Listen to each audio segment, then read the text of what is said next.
नमस्कार, आप देख रहे हैं आवाज़ इंडिया।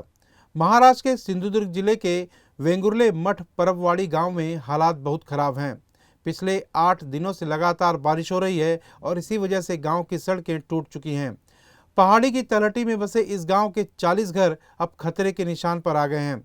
यहाँ सबसे बड़ी दिक्कत यह है कि गांव तक पहुंचने के लिए सड़क ही नहीं है। ऐसे में अगर कोई बीमार हो जाता है तो उसे डोली या कंबल में लाद कर मुख्य सड़क तक लाना पड़ता है। इसके बाद ही किसी गाड़ी में अस्पताल ले जाया जा सकता है। स्कूल जाने वाले बच्चों को भी रोजाना इस टूटे रास्ते से होकर गुजरना पड़ रहा है। बारिश में फिसलन और कीचड़ से बच्चों को गिरने का डर बना हुआ है। ग्रामीणों का कहना है कि चुनाव के वक्त नेता आते हैं, वादे करते हैं, लेकिन बाद में वो सब भूल जाते हैं। कई बार सड़क को मंजूरी तो मिली, लेकिन काम शुरू ही नहीं हुआ। अब लोग सरकार से अपील कर रहे हैं कि और देर न करें, जल्द से जल्द सड़क का निर्माण शुरू हो।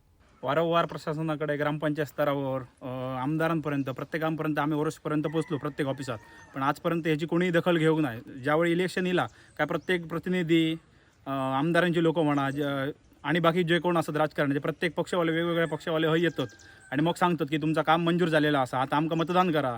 मग त्यावेळी प्रत्येकजण आम्ही त्यांच्यावर विश्वास ठेवून मतदान करतो, पण आजपर्यंत म्हणजे त्यांच्यानी आमच्याकडे दूर ह्याच केलेली आहे पूर्णपणे।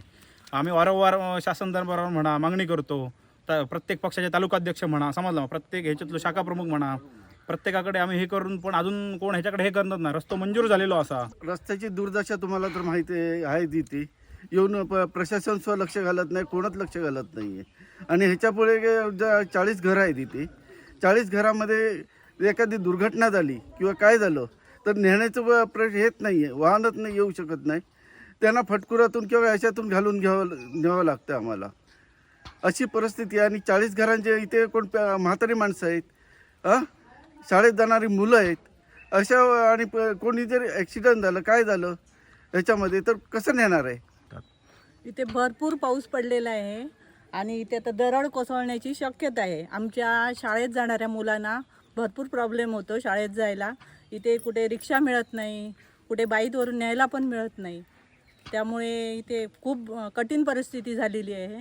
शासनाने इकडे जरा लक्ष द्यावा, नुसतं फक्त इलेक्शनसाठी येऊ नये, आमच्या रस्ता बघण्यासाठी पण यावा।